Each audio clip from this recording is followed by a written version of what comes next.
اور قیامت کے دن سورج کے لپیٹے جانے جیسے دیگر معاملات پر بھی انکار کیا ہے۔ ان کا جواب یہ ہے کہ اگر وہ کافر ہیں تو پہلے دین اسلام کی حقیقت کو تسلیم کریں، پھر وہ ان ماہرین کے ساتھ شریک ہو سکتے ہیں جو ان واقعات کے منکر ہیں۔ اس کے بعد جب مسلمان اس بات کو بغیر کسی تضاد کے ثابت کرتے ہیں کہ قرآن میں قیامت کے دن چاند پھٹنے اور سورج کے لپیٹے جانے جیسے واقعات پر انکار کا کوئی جواز نہیں، تو یہ نبی صلی اللہ علیہ وآلہ وسلم کے معجزات کو ثابت کرتا ہے۔ اس طرح شق القمر کا واقعہ اور نبی صلی اللہ علیہ وآلہ وسلم کا خاتم النبیین ہونا دونوں قیامت کے قریب آنے کی علامتیں ہیں، اور یہ سب قرآن و سنت کے مطابق حقیقت ہیں۔ حضرت عبداللہ بن عمر بن عاص رضی اللہ عنہ سے ایک روایت نقل کی جاتی ہے جس میں وہ بیان کرتے ہیں کہ ایک مرتبہ ہم نبی صلی اللہ علیہ وآلہ وسلم کے ساتھ سفر پر تھے اور ایک جگہ پر قیام کیا۔ اس دوران ہم میں سے بعض افراد اپنے اونٹوں کو چراگاہ میں لے گئے تھے کہ اچانک نبی صلی اللہ علیہ وآلہ وسلم نے آواز دی کہ نماز کے لیے جمع ہو جاؤ۔ جب ہم نبی صلی اللہ علیہ وآلہ وسلم کے پاس جمع ہوئے تو آپ صلی اللہ علیہ وآلہ وسلم نے فرمایا کہ مجھ سے پہلے بھی کئی نبی گزرے ہیں اور ان پر واجب تھا کہ وہ اپنی امت کی خیر کی طرف رہنمائی کریں اور انہیں برائی سے بچائیں۔ آپ صلی اللہ علیہ وآلہ وسلم نے مزید فرمایا کہ اس امت کی عافیت اس کی ابتدا میں رکھی گئی ہے، یعنی اس کی ابتدائی ادوار میں اس میں خیر اور برکت تھی، لیکن جیسے جیسے وقت گزرے گا اس امت کو آزمائشوں اور ناپسندیدہ امور کا سامنا ہوگا۔ آپ صلی اللہ علیہ وآلہ وسلم نے بتایا کہ ایسے فتنوں کا سامنا ہوگا جن میں سے بعض حصہ لوگوں کے لیے خوشنما دکھائی دے گا، اور جب یہ فتنہ آئے گا تو مومن کو ایسا محسوس ہوگا کہ یہ فتنہ اسے ہلاک کر دے گا۔ پھر جب وہ فتنہ ختم ہو جائے گا تو مومن سوچے گا کہ یہ اگلا فتنہ اس کی ہلاکت کا سبب بنے گا۔ آپ صلی اللہ علیہ وآلہ وسلم نے اس بات کی وضاحت کی کہ جو شخص چاہتا ہے کہ وہ جہنم سے بچ جائے اور جنت میں داخل ہو تو اس کا یہی حال ہونا چاہیے کہ وہ اپنی موت اس حالت میں پائے کہ وہ اللہ اور یوم آخرت پر ایمان رکھتا ہو اور لوگوں کے ساتھ ایسا سلوک کرے جس کی توقع وہ خود اپنے لیے رکھتا ہو۔ ناظرین کرام، آپ صلی اللہ علیہ وآلہ وسلم نے قرب قیامت میں چھوٹے دجالوں کے نکلنے کی بھی پیش گوئی کی تھی۔ یہ چھوٹے دجال مختلف ادوار میں ظاہر ہوں گے جو نبوت کا دعویٰ کریں گے اور اپنے پیروکاروں کے ساتھ مل کر فتنوں کو ہوا دیں گے۔ نبی اکرم صلی اللہ علیہ وآلہ وسلم نے فرمایا تھا کہ قیامت اس وقت تک قائم نہیں ہوگی جب تک 30 کے قریب چھوٹے دجال ظاہر نہ ہوں گے۔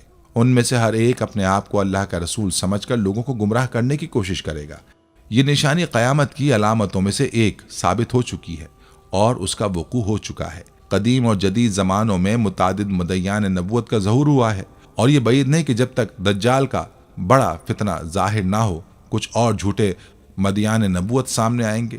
ہم اللہ سے پناہ مانگتے ہیں کہ وہ ہمیں دجال کے فتنے سے محفوظ رکھے اور ہم اپنے راستے پر ثابت قدم رکھے۔ اس طرح کے فتنے انسانیت کے لیے ایک بڑا چیلنج بنے رہتے ہیں اور ہمیں اپنی ایمانی قوت کو بڑھانے کی ضرورت ہے تاکہ ہم ان فتنوں سے بچ سکیں۔ ایک اور روایت میں آتا ہے کہ نبی صلی اللہ علیہ وآلہ وسلم نے ایک دن خطبہ دیتے ہوئے فرمایا، اللہ کی قسم قیامت اس وقت تک قائم نہیں ہوگی جب تک 30 چھوٹے دجال ظاہر نہیں ہوں گے، اور ان میں سے آخری جھوٹا دجال کانا دجال ہوگا۔ حضرت ثوبان رضی اللہ عنہ سے بھی ایک روایت آئی ہے جس میں نبی صلی اللہ علیہ وآلہ وسلم نے فرمایا، قیامت اس وقت تک قائم نہیں ہوگی جب تک میری امت کے کچھ قبائل مشرکین کے ساتھ مل کر بتوں کی عبادت نہیں کریں گے، اور بلا شک و شبہ میری امت میں 30 چھوٹے دجال ظاہر ہوں گے جن میں سے ہر ایک یہ گمان کرے گا کہ وہ نبی ہے، حالانکہ میں خاتم النبیین ہوں اور میرے بعد کوئی نبی نہیں آئے گا۔ یہ پیش گوئیاں نبی صلی اللہ علیہ وآلہ وسلم نے اپنی حیات میں ہی کی تھیں، اور ان جھوٹے مدعیان نبوت میں سے کئی نے اس دور میں اور بعد میں مختلف مقامات پر نبوت کا دعویٰ کیا۔ نبی آخر الزماں صلی اللہ علیہ وآلہ وسلم کی آخری حیات کے دوران بھی اس طرح کے جھوٹے نبیوں کا ظہور ہوا۔ ان میں سے ایک اہم جھوٹا نبی اسود انسی تھا جس نے یمن میں نبوت کا دعویٰ کیا۔ اسود انسی کا یہ دعویٰ اسلام میں پہلی بڑی ارتداد کی شکل میں سامنے آیا۔ اس کے بعد اس کی فوج نے یمن کے مختلف حصوں پر قبضہ کر لیا اور اس کے پیروکاروں کی تعداد میں اضافہ ہوا۔ جب نبی صلی اللہ علیہ وآلہ وسلم کو اس واقعے کا علم ہوا تو آپ نے یمن میں موجود مسلمانوں کی طرف پیغام بھیجا کہ دشمنوں کے سامنے کھڑے ہوں اور ان کے خلاف لڑائی کریں۔ مسلمانوں نے نبی صلی اللہ علیہ وآلہ وسلم کی ہدایت پر عمل کیا اور دشمن کا مقابلہ کیا۔ اسود انسی کی بیوی نے بھی اس کے خلاف بغاوت کی اور اس کی موت میں اہم کردار ادا کیا۔ اسود انسی کے قتل کے بعد اسلام کو ایک بڑی کامیابی حاصل ہوئی اور مسلمانوں نے نبی علیہ الصلاۃ والسلام کو اس فتح کی خبر بھیجی۔ اسی دوران اس واقعے کی خبر آسمان سے بھی آئی اور نبی صلی اللہ علیہ وآلہ وسلم نے اپنے صحابہ کو اس کی اطلاع دی۔ اس جھوٹے نبی کی ظہور سے لے کر اس کے قتل تک تقریباً 3 مہینے کا عرصہ گزرا، اور بعض روایت کے مطابق یہ عرصہ 4 ماہ تک بھی ہو سکتا ہے۔ اس کے بعد اس طرح کے جھوٹے نبیوں میں سے ایک طلحہ بن حولد اسدی تھا، جس نے 9 ہجری میں بنو اسد کے وفد کے ذریعے نبوت کا دعویٰ کیا۔ اس پر حضرت زرار بن اوزور نے نظر رکھی، جو بنو اسد کے عامل تھے، اور انہوں نے اس جھوٹے نبی کے خلاف لوگوں کو اٹھ کھڑا ہونے کا حکم دیا۔ اس کے نتیجے میں طلحہ بن حولد کی قوت کمزور پڑ گئی اور اس پر تلوار چلانے کی ضرورت پیش آئی۔ تاہم تلوار کے اثر سے وہ بچ نکلا، اور اس کی شہرت یہ ہوئی کہ اس پر تلوار کا کوئی اثر نہیں ہوتا۔ اس کے بعد اس کی طاقت مزید بڑھ گئی اور اس نے اپنے پیروکاروں کی تعداد میں اضافہ کیا۔ نبی صلی اللہ علیہ وآلہ وسلم کی وفات کے بعد یہ جھوٹے مدعیان نبوت اپنے دعووں پر قائم رہے، اور جب حضرت ابوبکر صدیق رضی اللہ عنہ نے خلافت کا عہدہ سنبھالا تو ان میں سے بعض نے اسلام کے خلاف بغاوت کی، تاہم حضرت ابوبکر صدیق نے ان کی سرکوبی کے لیے ضروری اقدامات کیے اور جھوٹے مدعیان کو کچل دیا۔ اس کے بعد طلحہ بن حولد شام کی طرف فرار ہو گیا، لیکن بعد میں اس نے اسلام قبول کیا اور نبی صلی اللہ علیہ وآلہ وسلم کے پیروکاروں میں شامل ہو گیا۔ اس نے بعد میں بڑی بہادری کے ساتھ اللہ کے راستے میں جہاد کیا اور مسلمانوں کے لشکر میں شامل ہو کر بہت سی جنگوں میں شرکت کی۔ اسی طرح کے جھوٹے مدعیان نبوت کی کہانیاں ہمیں یہ سبق دیتی ہیں کہ انسان کو اپنے ایمان اور عقیدے میں مضبوط رہنا چاہیے، اور کسی بھی فتنہ و فساد سے بچنے کے لیے ہمیں نبی صلی اللہ علیہ وآلہ وسلم کی تعلیمات کی پیروی کرنی چاہیے۔ جھوٹے مدعیان نبوت میں سے ایک مسلمہ کذاب بھی تھا، جو بنو حنیفہ کے قبیلے سے تعلق رکھتا تھا۔ مسلمہ نے نبی صلی اللہ علیہ وآلہ وسلم کے دور میں نبوت کا دعویٰ کیا۔ وہ ایک وفد کے ساتھ نبی صلی اللہ علیہ وآلہ وسلم کے پاس آیا تھا، اور اس کے بعد یمامہ میں اس کا دعویٰ بہت مشہور ہوا۔ مسلمہ کا دعویٰ تھا کہ اللہ کی طرف سے اس پر وحی آتی ہے، اور وہ اس وحی کو تاریکی میں حاصل کرنے کا دعویٰ کرتا ہے۔ اس کا دعویٰ تھا کہ جیسے نبی صلی اللہ علیہ وآلہ وسلم کو وحی آتی تھی ویسی ہی وحی اس پر بھی آتی ہے۔ اس جھوٹے مدعی نے لوگوں کو گمراہ کرنے کی کوشش کی، لیکن حضرت ابوبکر صدیق رضی اللہ عنہ نے اس کے فتنے کا مقابلہ کرنے کے لیے فوراً ایک لشکر تیار کیا۔ حضرت ابوبکر صدیق نے جنگ کے لیے اپنے سپہ سالار خالد بن ولید رضی اللہ عنہ کو حکم دیا، اور ان کے ساتھ اکرمہ بن ابی جہل اور شرجیل بن حسنہ جیسے بہادر سپہ سالار بھی تھے۔ مسلمہ کذاب کے پاس 40,000 جنگجو تھے، لیکن فیصلہ کن مارکے میں اللہ کی مدد سے مسلمانوں کو فتح نصیب ہوئی، اور مسلمہ کذاب اپنے لشکر کے ساتھ شکست کھا گیا۔ اس مارکے میں مسلمہ کا قتل وحشی بن حرب کے ہاتھوں ہوا۔ اس فتح کے بعد مسلمانوں کو ایک بڑی کامیابی حاصل ہوئی، اور مسلمہ کذاب کے جھوٹ کا پردہ چاک ہوا۔ اس کے کچھ عرصے بعد ایک اور جھوٹا مدعی نبوت مختار بن ابی عبید ثقفی کے طور پر سامنے آیا۔ مختار بن ابی عبید ثقفی نے اپنے تشہیر کے ذریعے شریعت کی کچھ تبدیلیوں کا دعویٰ کیا اور لوگوں میں اپنی مقبولیت حاصل کی۔ اس نے شیعوں کی ایک بڑی جماعت کو اپنے ساتھ ملایا اور دعویٰ کیا کہ جبریل علیہ السلام اس پر وحی نازل کرتا ہے۔ مختار نے محمد بن حنیفہ کی امامت کو تسلیم کیا اور لوگوں کو اس کی طرف دعوت دی۔ مختار نے کوفہ اور اس کے گرد و نواح میں اپنی حکومت قائم کی اور کربلا کے میدان میں حضرت حسین بن علی رضی اللہ عنہ سے جنگ کرنے والوں کے خلاف انتقامی کارروائیاں شروع کر دیں۔ اس نے ان لوگوں کو قتل کیا جو کربلا کے مارکے میں شریک ہوئے تھے۔ مختار اور موسیٰ بن زبیر کے درمیان کئی جنگیں ہوئیں، لیکن آخرکار مختار کو شکست ہوئی اور اس کو قتل کر دیا گیا۔ اس کے قتل کے بعد مسلمانوں میں خوشی کی لہر دوڑ گئی، کیونکہ اس کی فتنہ انگیزی کا خاتمہ ہوا۔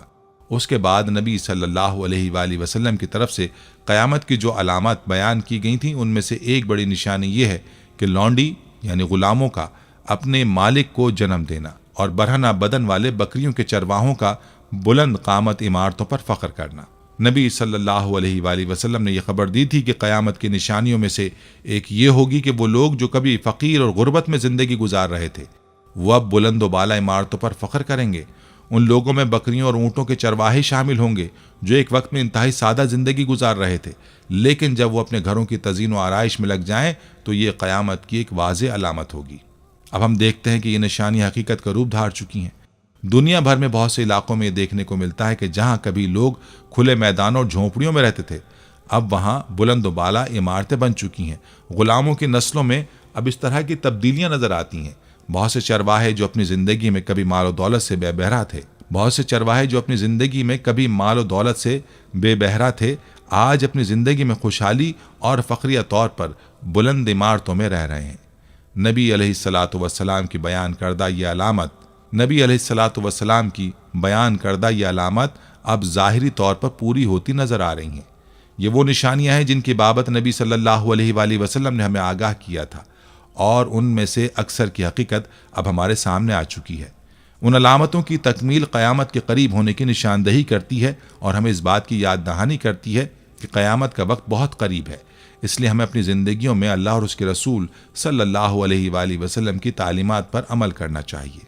جیسا کہ حضرت عمر بن خطاب رضی اللہ تعالی عنہ کی حیثیت سے حضرت حدیث سے واضح ہے کہ حضرت عبداللہ بن عباس رضی اللہ عنہ سے بھی مروی ہے کہ ایک روز جب جبریل علیہ السلام نبی صلی اللہ علیہ وآلہ وسلم کے پاس آئے اور قیامت کے بارے میں سوال کیا تو آپ صلی اللہ علیہ وآلہ وسلم نے فرمایا، سبحان اللہ، قیامت کے بارے میں 5 چیزیں اللہ کے سوا کسی کو نہیں معلوم۔ پھر آپ صلی اللہ علیہ وآلہ وسلم نے جبریل علیہ السلام سے فرمایا کہ اگر وہ چاہیں تو قیامت کی علامات بیان کر سکتے ہیں۔ جبریل علیہ السلام نے جواب دیا کہ وہ چاہتے ہیں کہ آپ بیان کریں۔ تو نبی صلی اللہ علیہ وآلہ وسلم نے فرمایا، جب تم دیکھو کہ غلام اپنے مالک یا مالکہ کو جنم دے رہے ہیں، اور تم دیکھو کہ بکریوں کے چرواہے بلند عمارتوں کی تعمیر میں فخر محسوس کر رہے ہیں، اور تم دیکھو کہ برہنہ بدن والے لوگ عوامی لیڈر بن رہے ہیں، تو یہ قیامت کی علامتوں میں سے ایک ہے۔ جبریل علیہ السلام نے پھر پوچھا، یا رسول اللہ، یہ بکریوں کے چرواہے اور برہنہ بدن والے لوگ کون ہیں؟ تو آپ صلی اللہ علیہ وآلہ وسلم نے فرمایا، یہ لوگ عرب کے ہیں۔ تو آپ صلی اللہ علیہ وآلہ وسلم نے فرمایا، یہ عرب لوگ ہوں گے۔ امام قرطبی نے اس کی تفسیر کرتے ہوئے فرمایا کہ اس سے مراد حالات میں تبدیلی ہے، یعنی وہ بدو جو کبھی غربت میں مبتلا تھے، جب ان کے ہاتھوں میں اقتدار آئے گا تو وہ طاقت کے ذریعے ممالک پر قبضہ کریں گے، جس کے نتیجے میں ان کے درمیان دولت کی فراوانی ہوگی اور وہ بلند عمارتیں بنائیں گے اور ان پر فخر کریں گے۔ ابن رجب حنبلی نے اس حدیث کی شرح کرتے ہوئے فرمایا کہ قیامت کی نشانیوں میں یہ باتیں اس بات کی علامت ہیں کہ نظام حکومت نااہل لوگوں کے ہاتھوں میں چلا جائے گا، جیسا کہ نبی صلی اللہ علیہ وآلہ وسلم نے فرمایا تھا کہ جب کوئی کام نااہل لوگوں کے سپرد کر دیے جائیں تو قیامت کا انتظار کرو۔ اس میں یہ اشارہ ہے کہ جب گمراہ اور ظالم لوگ حکمران بنیں گے اور مالدار لوگ بلند عمارتوں پر فخر کریں گے تو یہ دنیا اور دین کے نظام کو خراب کر دے گا۔ ایک اور اہم قیامت کی نشانی جس کا ذکر نبی صلی اللہ علیہ وآلہ وسلم نے کیا ہے وہ یہ کہ علم اٹھ جائے گا اور جہالت پھیل جائے گی۔ حضرت ابو موسیٰ اور حضرت عبداللہ بن مسعود رضی اللہ تعالی عنہ سے مروی ہے کہ نبی صلی اللہ علیہ وآلہ وسلم نے فرمایا کہ قیامت سے پہلے ایسے دن آئیں گے جب علم اٹھ جائے گا اور جہالت غالب آ جائے گی۔ حضرت ابو ہریرہ رضی اللہ عنہ نے بھی فرمایا کہ وہ وقت قریب آ رہا ہے جب عمل کم ہو جائے گا، فتنے پھیلیں گے اور قتل و فساد کی بہتات ہوگی۔ ابن عربی نے اس بات کی وضاحت کرتے ہوئے کہا کہ علم کا اٹھ جانا اس بات کو ظاہر کرتا ہے کہ علم دلوں سے ختم ہو جائے گا۔ حضرت ابو ہریرہ رضی اللہ تعالی عنہ کے حوالے سے اس بات کی بھی وضاحت کی گئی ہے کہ جب علماء کی موت کے بعد کوئی بھی شخص ان کا علم حاصل نہیں کرے گا تو علم ختم ہو جائے گا۔ بعض علماء کا کہنا ہے کہ علم کے اٹھ جانے سے مراد یہ ہے کہ لوگوں کی عمل کی حالت بدل جائے گی، یعنی وہ قرآن تو حفظ کریں گے لیکن اس پر عمل نہیں کریں گے۔ میرے خیال میں علم کے ختم ہونے کا مطلب یہ ہے کہ مختلف طریقوں سے علم کا نقصان ہوگا۔ ایک تو گناہوں کی وجہ سے، جس کی وجہ سے علم دلوں سے ختم ہو جائے گا۔ دوسرا، یہ لوگ قرآن کی تلاوت تو کریں گے لیکن اس پر عمل نہیں کریں گے۔ اور تیسرا یہ کہ علماء کی وفات کے بعد ان کے علم کا کوئی جانشین نہیں ہوگا۔ حافظ ابن حجر نے بھی اس بارے میں فرمایا کہ علم کے ختم ہونے کا مطلب یہ بھی ہو سکتا ہے کہ تمام دنیا کو نسیان، یادداشت کا ضیاع لاحق ہو جائے گا اور علماء کی موت کے بعد علم کا وجود ختم ہو جائے گا۔ حضرت عبداللہ بن عمر رضی اللہ تعالی عنہ سے مروی ہے کہ نبی صلی اللہ علیہ وآلہ وسلم نے فرمایا تھا کہ اللہ تعالیٰ علم کو اس طرح نہیں اٹھائے گا کہ وہ کسی جگہ سے محض غائب ہو جائے، بلکہ اللہ تعالیٰ علماء کو اٹھا لے گا۔ جب علماء دنیا سے اٹھ جائیں گے تو زمین پر کوئی بھی عالم باقی نہیں رہے گا اور لوگ جاہل حکمرانوں کو اپنا رہنما بنائیں گے اور وہ ان سے سوال کریں گے اور وہ بغیر علم کے جواب دیں گے، جس کی وجہ سے وہ خود بھی گمراہ ہوں گے اور دوسروں کو بھی گمراہ کر دیں گے۔ ناظرین، اس تمام گفتگو سے واضح ہے کہ قیامت کی نشانیوں میں سے علم کا اٹھ جانا، حکومتی نظام کا گمراہ افراد کے ہاتھوں میں آنا اہم علامت ہے۔ اس کا ظہور ہمیں اس بات کی یاد دہانی کراتا ہے کہ ہمیں اپنے علم کو مضبوط بنانے کی ضرورت ہے اور شریعت کی صحیح سمجھ کو اپنانا ضروری ہے تاکہ ہم ان فتنوں سے بچ سکیں جو قیامت کی علامت کے طور پر سامنے آئیں گے۔ امام ابو بحلی رحمۃ اللہ علیہ نے فرمایا کہ جب یہ آیت نازل ہوئی تو ہم میں سے زیادہ تر لوگ سوالات کرنے سے گریز کرتے تھے اور اس سے بچنے کی کوشش کرتے تھے۔ امام ابو بحلی نے اپنی ایک روایت میں ذکر کیا کہ ایک دفعہ ہمارے پاس ایک اعرابی آیا اور ہم نے اسے رشوت کے طور پر ایک چادر دی۔